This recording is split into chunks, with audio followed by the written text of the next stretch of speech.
Hello and welcome to Editor's Pick, a War Elephant podcast. I'm Ian and I have with me regular co-host Christine. Hi. And we have a full docket of things we want to talk about today about what's been going on the War Elephant community in Quora. We'd love it if you liked or subscribed to our channel. And we also have a very active Discord community where we talk about these and other topics. It's very busy. We're open to all kinds of perspectives. So please feel free to join. The link is in the description below. And without further ado, we'll get started on some of our quicker discussion topics because we have a bigger one at the end. First one is we did our first couple of episodes touching on the Netflix distributed film Cuties. It's a French-produced film with our criticisms that we believe that it both exploits underage actresses and presents underage actresses in positions in which they are objectified in a way that the audience is intended to enjoy, even though the stated goal of the filmmakers is to condemn exploitation. We believe that they engaged in exploitation while ostensibly being against it. Netflix has lost 800% of subscribers that previously had been canceling their subscriptions, and I think Christine had some information on their growth rates slowing significantly. Yeah, let me rephrase that slightly, Ian. Their cancellation rate has risen by 800% prior to Cuties coming out. And that its effect on their bottom line is pretty significant. Worldwide, they'd been growing in the double digits. Their growth rates for the first 2 quarters were around 15 to 16% per quarter. However, this last quarter, they only grew by 2% worldwide. That is a pretty significant drop, and it's almost entirely driven by subscription drops in the United States and in other Western nations. And so it looks like consumers are not receiving this type of programming favorably. And of course, there is the arguments that people are going to make that you can't say something as large as Netflix has a monocausal drop. There are, of course, Disney Plus and HBO Max, as well as the long-standing competitors of Amazon Prime and Hulu, but I have not heard of rapid gains in any of those services. So I think that while that is a pressure on Netflix, they've handled this PR as disastrously as possible. I mean, they keep defending this film instead of just saying, this is not what our subscribers want to see, we're going to pull it, which seems like it would be the best choice in this case, but they refuse to do so. Yeah, and they seem intent on defending the film itself, which is a strange choice, actually. Well, I've been seeing a couple of... there's been a push for the last 10 years to try and classify pedophilia as a sexual orientation. And I think there is a strong push in Hollywood where, you know, creatures like Jeffrey Epstein were extremely influential and had a lot of people who came to his parties. I really think that there is a culture within the culture of Hollywood which doesn't see why it's so wrong. And you know, going to that, I understand when people start talking about treatment or preventing damage. I've seen the TED Plus talks on the topic. You know, and on some level it makes sense that they would want people who aren't out actively damaging people to get treatment. But normalization of this kind of behavior is extremely concerning. And I think people are reacting to it in a very predictable way. And so I think that our initial analysis was fairly spot on, and I think in agreement with the way that most consumers were also seeing it. Moving to our next quick item, we have the third is Arab-Israeli peace deal, this time with Sudan. Previously had the United Arab Emirates and Saudi Arabia normalizing relations with Israel, acknowledging that Israel has a right to exist and that it is a legitimate nation state, and opening trade negotiations and having symbolic flights of major dignitaries between the countries. For people who may not know, the official position of most of the Arab League was that Israel did not exist. It was an illegitimate colonizing genocidal nation against Arab peoples.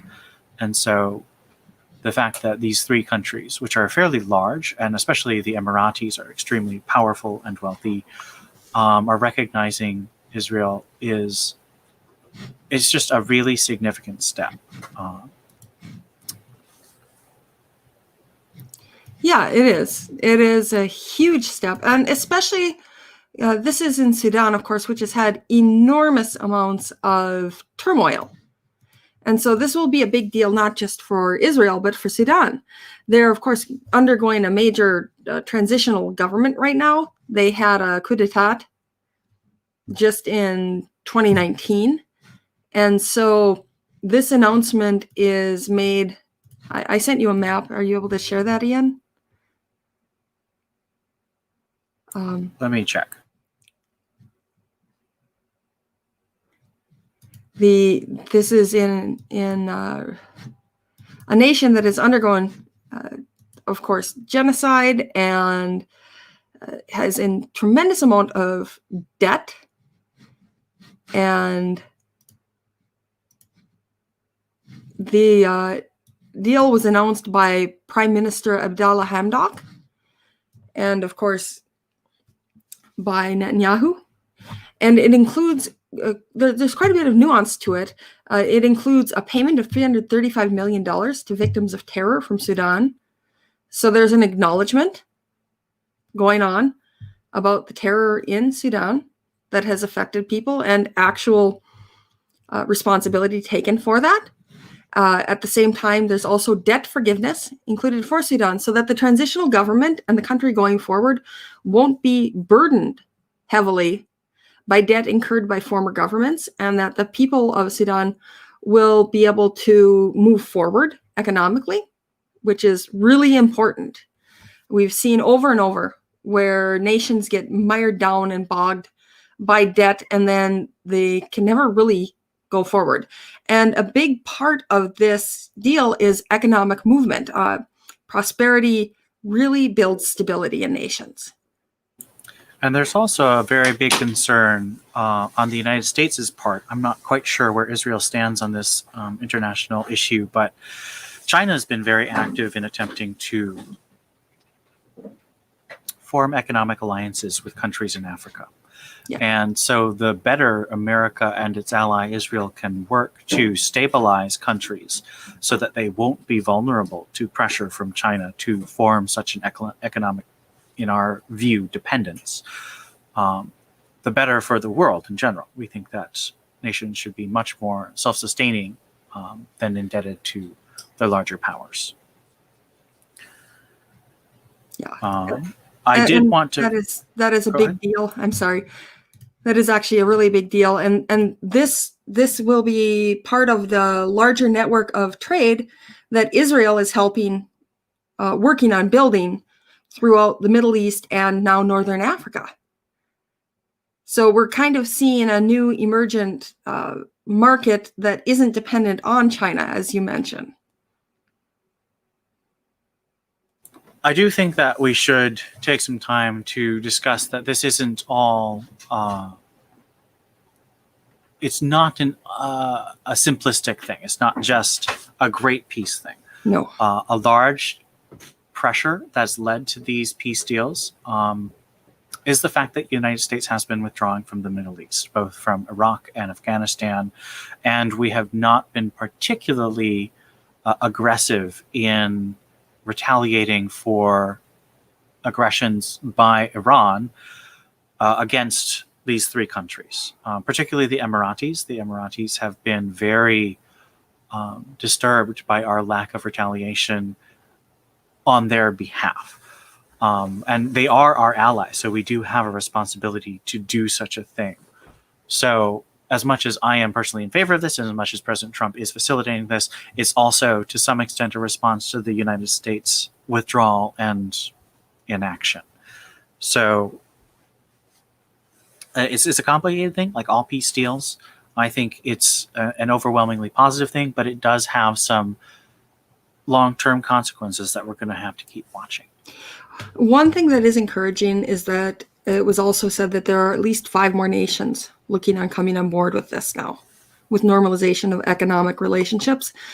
And what I really like about this approach is that they're working on getting trade deals and economic regularization and saying, let's work out the politics over time.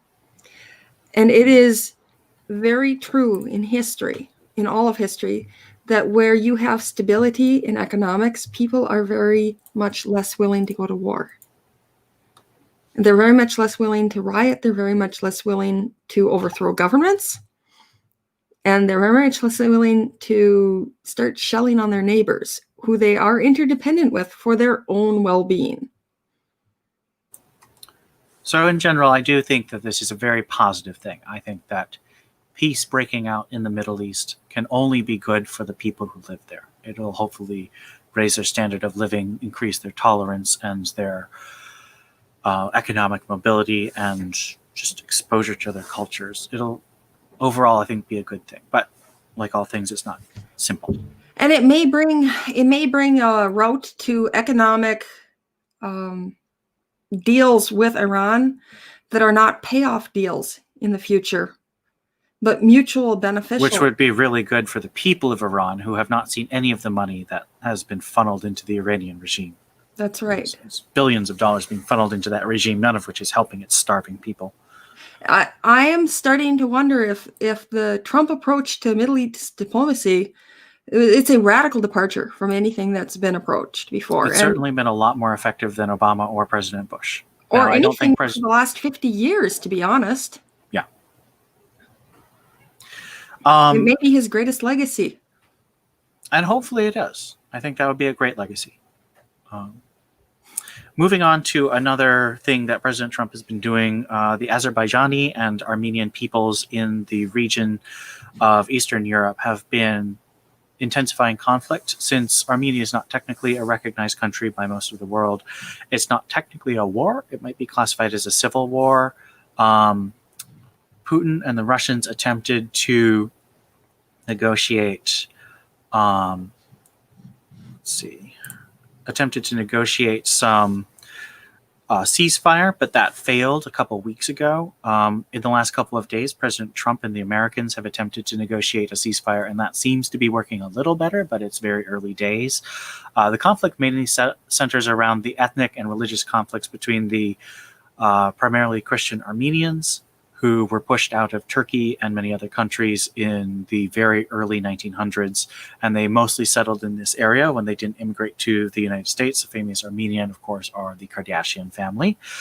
The Azerbaijanis are primarily Arabic and Muslim. And so there is, of course, that conflict that goes on there.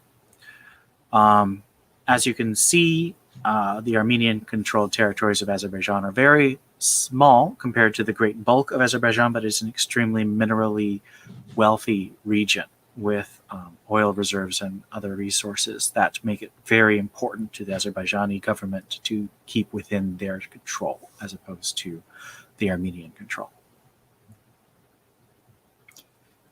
And of course, Russia and the United States and also France have been working since 1988 to control the violence that's been simmering. It was an open conflict in 1988. Of course, we had the fall of the USSR occurred in 1988, and then all of these states broke away that were part of the USSR. But the conflict in Armenia and Azerbaijan predates. It is from the formation of the USSR.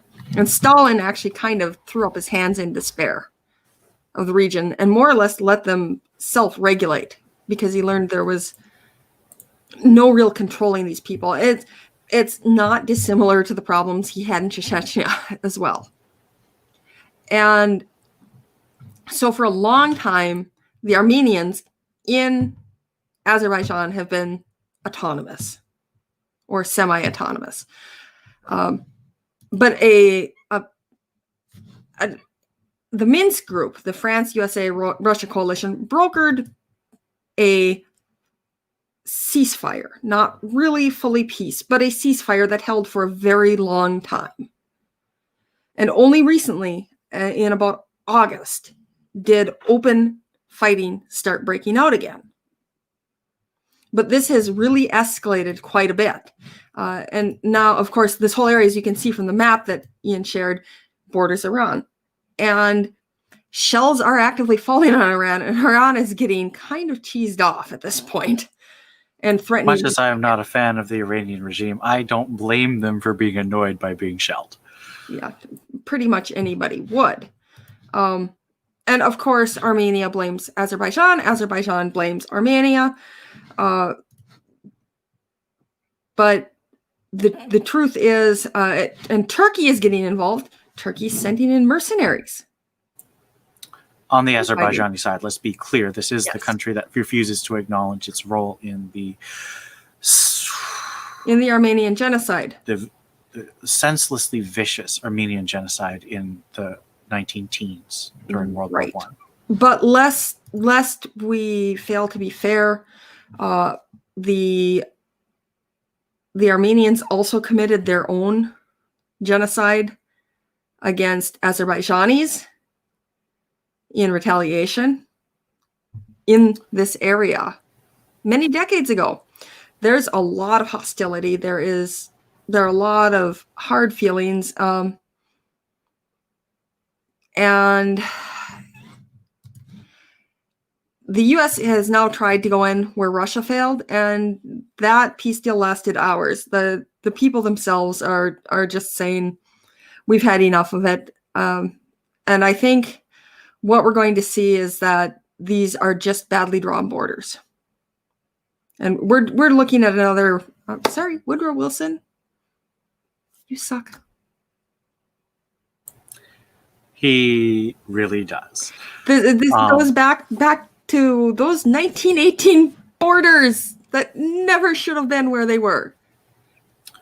They're right here. And you can thank Woodrow Wilson once again, because this should not have been part of the USSR. All right. And then we want to move on to our main discussion point for today, which is cancel culture, specifically the case of Chris Pratt, who is a movie star and TV star, first known for his work on Parks and Recreation, and then he became Star-Lord in the Marvel Cinematic Universe films, Guardians of the Galaxy and the Avengers.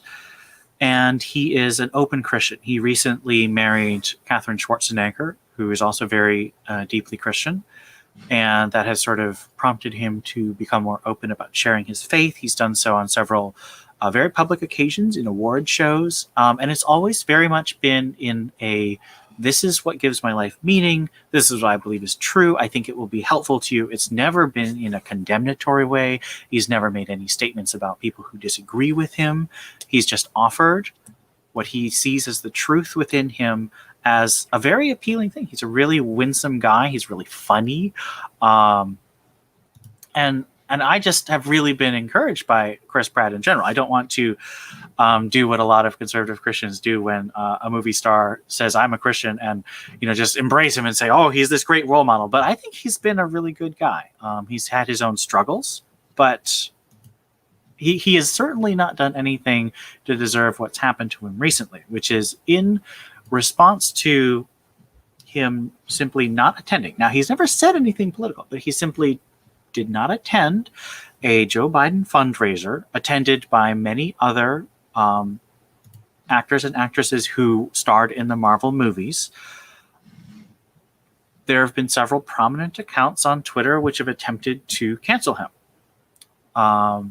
and have public opinion turn against him, pressure to have him replaced in various projects or be unhireable in other projects. And when his fellow stars, like Mark Ruffalo, who's extremely liberal, Mark Ruffalo said that Chris Pratt's simply not a very political guy. And he's a very good man. And then James Gunn, who's also extremely liberal, he actually got attacked by a conservative version of cancel culture a couple years ago. He also defended Chris Pratt, saying that he judges people by how they treat the small roles. He treats craft services and janitorial services and your script supervisors, people who aren't ever seen. He treats them well. And so James Gunn says this is a good man who stands for the best of Christianity. And so these men themselves came in for vicious attacks.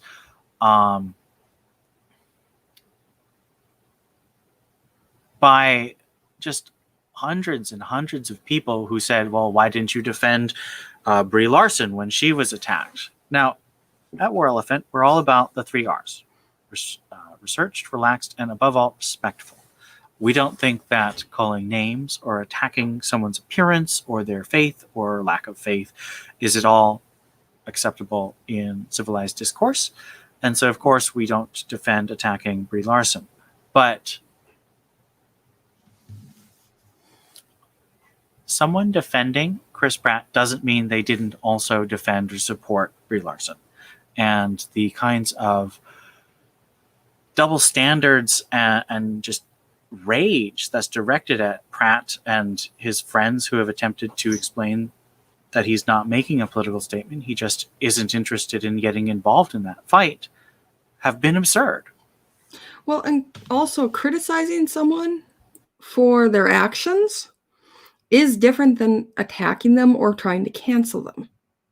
There is definitely a distinction in that. And so I think a false equivalency is being drawn here between the two. And there have been a couple of celebrities from surprising corners who have made statements in the wake of this attack on Chris Pratt. Matthew McConaughey, who has been fairly open about thanking God in several of his Academy Award wins, he's mentioned that he thinks there is a real pressure to avoid associating yourself with Christianity in Hollywood. And not directly connected to the Pratt situation, but from a quarter, I was quite frankly stunned to see Sarah Silverman, who is extremely liberal and has taken her own shots at people for what she thinks are unacceptable positions. She actually said she has a friend who's a former white supremacy hate group member. And he said that when he was a youth and a young adult in his 20s, he was engaging in self-destructive behavior like drug addiction and alcohol addiction. And white supremacist groups came alongside him and said, no, don't destroy your body like this. Join our community. Have a higher purpose. And Sarah Silverman, who is a Jewish lady, so she has absolutely no love for, as we do not either, a white supremacist group, said that Right. People are people. People want love. They want to be in a community. They want to have purpose. And if someone is on a dark path, if you respond to that dark path by treating them with hatred, they will go further down that dark path because that's the only place they'll find people who accept them. But if instead we attempt to say, I don't agree with what you're doing, I think what you're doing is quite frankly very harmful to other people, but you're a person and I would like you to see you join a different and a better community, that's much more effective than unpersoning or dehumanizing, which is what happens when what Douglas Murray calls the madness of crowds hits in these cancel cultures.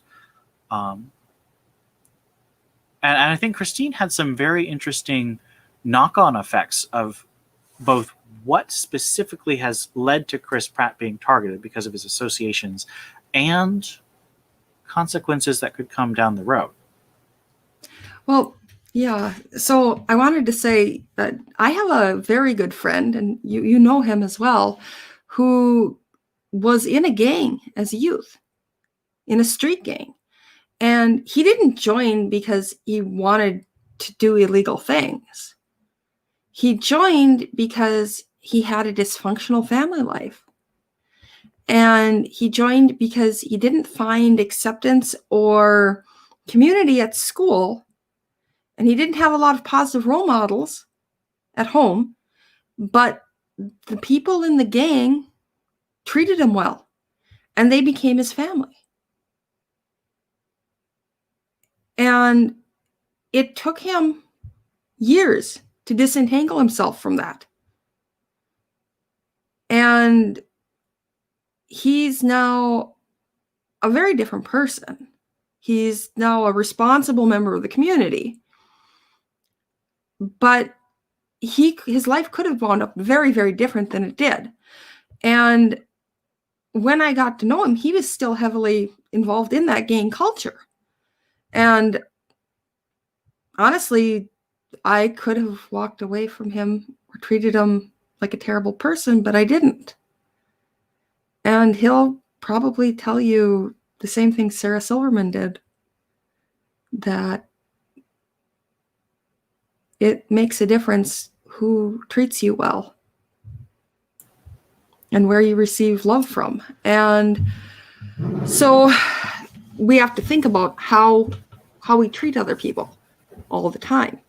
And the people who are initiating this cancel culture should probably think about that as well. And I'm worried about cancel culture. I'm very, very worried about it. One of the big pressures on it is a huge pressure against Christianity, as Matthew McConaughey noted. And increasingly, I'm noticing that there's pressure not just against Christianity, but to be the right kind of Christian. But mostly the right kind of Christian means one who doesn't confess Christianity or doesn't hold to the tenets of their belief or whitewashes anything to do with Christianity. I read an article the other day, and it said, well, it's okay to be a Christian as long as you don't believe in sin and you don't talk about what's wrong and you only tell people that everything's okay and they're wonderful. And I looked at this and I'm like, that's not Christianity. That's some other religion. Christianity says we're all forgiven. And we have this great news, but it's good news because it has this other part to it. So, but you're not supposed to do that anymore. You're not supposed to actually share what Christianity is. And of course, the reason that Chris Pratt is under fire is he goes to Hillsong Church. It's an enormous mega church with many, many locations. Along with other high-profile people like Justin Bieber. Yes, who has also come under fire for this as well. And I loved his video that he put out recently. The one where he portrays a working class guy. Have you seen that one? No, I'll have to share that. We'll have to share that sometime. But the truth is, this actually affects nearly all Christians if they're going to think about cancel culture. Because if you can't associate with Hillsong Church, well, first of all, what Hillsong Church teaches, people are very upset about LGBTQ because they don't endorse gay marriage. Well, how many churches actually endorse gay marriage? Among the evangelical groups, it's not a lot. The Catholic Church doesn't. So there's a huge percentage of Christians. Most mainline Protestant churches don't really either. They're fracturing over it. Like half. Yeah, the Anglican and Methodist communities both actually had some strong statements that were surprising, given that they have individual bodies that have ordained gay priests, and but they've actually said that what the Bible says about sexuality is true, specifically ruling out gay marriages. And the Evangelical Lutheran Church in America, which is the largest group of Lutherans, decided that it was a matter of bound conscience, which was a position that said that congregations and individuals would come to the conclusion for themselves. And following that decision, membership has declined, I believe, almost 30%. I wanted to share a little quote from something Chris Pratt said at the MTV Awards. This is the big speech that I was talking about earlier. And he said, "People are going to tell you that you're perfect just the way you are. You're not. You are imperfect. You always will be. But there's a powerful force that designed you that way. And if you're willing to accept that, you will have grace, and grace is a gift. And just like the freedom we enjoy in this country, that grace was paid for with somebody else's blood. Do not forget it. Do not take it for granted." And that is not a, you're okay, we're okay. That's a very specific articulation of the gospel. Sinful, so not perfect, paid for by someone else's blood, in this case, Jesus. Like, that is the gospel right there. That's a simplified but theologically accurate look at the gospel that isn't just God loves you, he wants your best life now. If you pray to God, he'll give you stuff like the big vending machine in the sky. That is not what Chris Pratt was saying. And that's impressive, especially for someone who has the pressures that he has. He also did a great little speech at the Disney Christmas service of lessons and carols, where every year they have a celebrity reading a version of the Bible story. I don't know if it's the actual Bible or if it's a simplified version, but they usually have them give a little homily. And sometimes, like when Neil Patrick Harris did it, was much more secular and sort of a message of goodwill. But Chris Pratt actually talked about his own son and how God sent his son to us. And so I found that very moving. So there's real thought in the way that Chris Pratt presents his faith. And it's not generic or something you can just overlook. And that's why I think he is coming under attack, because it is as real a Christianity as I've seen at that level of fame for a long time. And Hillsong says we accept all people, including all LGBTQA plus people.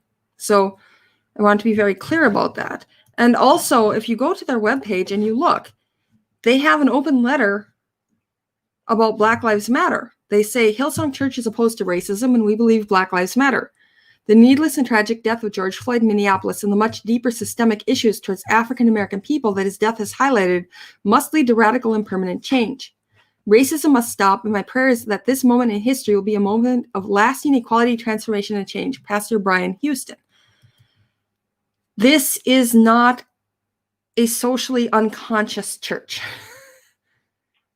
Okay, I want to be clear about that. And yet there are people who are socially conscious who want to cancel this church and anyone associated with them. And by cancel, I mean make incapable of work.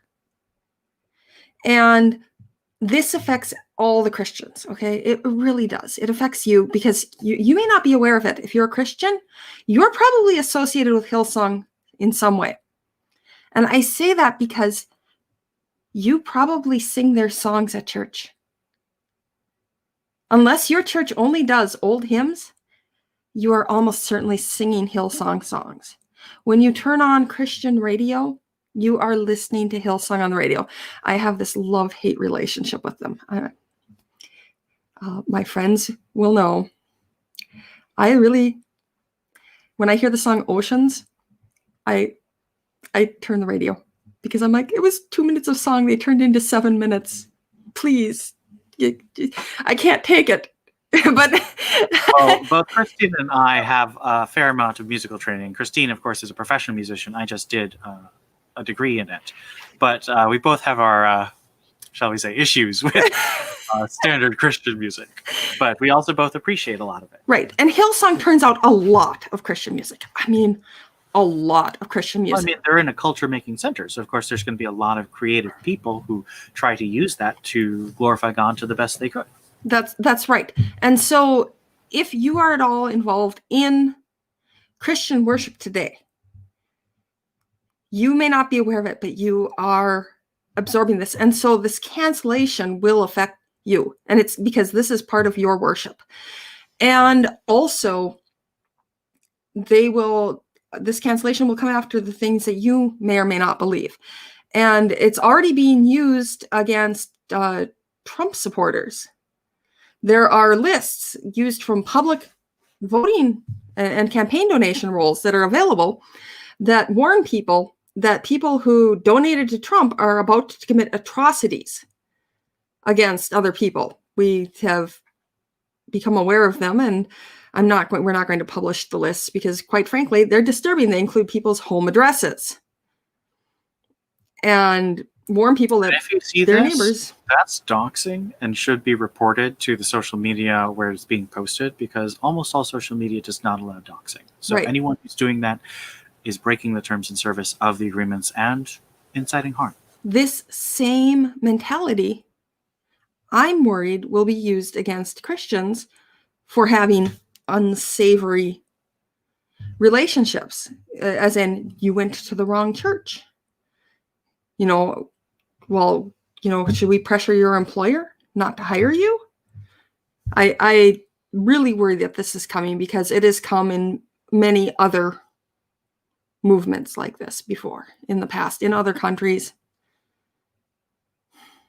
And so that is troubling. So that's our last major talking point.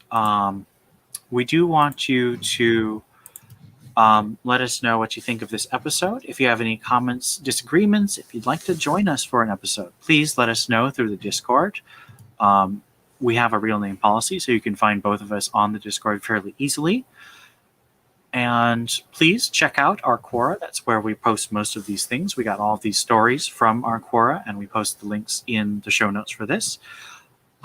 Thank you for the few of you who joined us. I appreciate your comments, and it's always fun to see people watching. And I hope that people who watch it in the future will also take the time to give us a like or a subscription. And we have an episode every week. We have one announcement as well. Oh, Ian. yeah, good. Amy Coney Barrett has been confirmed to the Senate. That's fantastic. Or not to the Senate, by the Senate to the Supreme Court. So we have a full Supreme Court. We have hopefully our first staunch conservative female justice. And I think she's a wonderful person and a brilliant judge. And I very much look forward to what she does. I'm excited. Yeah, me too. So thank you for watching Editor's Pick. We hope you'll join us again next week for another episode. Thank you.